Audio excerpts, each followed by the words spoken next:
seu sangue. E então disse para lembrarmos dele cada vez que comêssemos e bebêssemos, em memória dele. Este é o corpo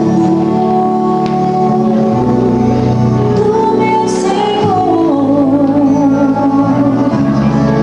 que foi partido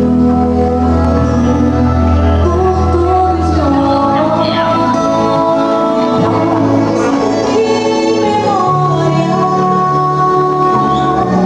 de seu grande amor.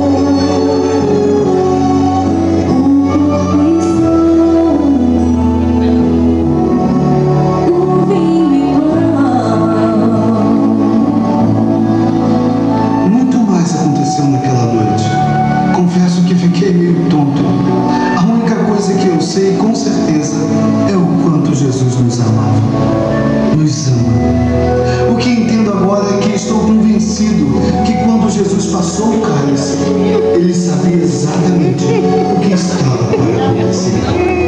Mas na sagrada celebração da Páscoa,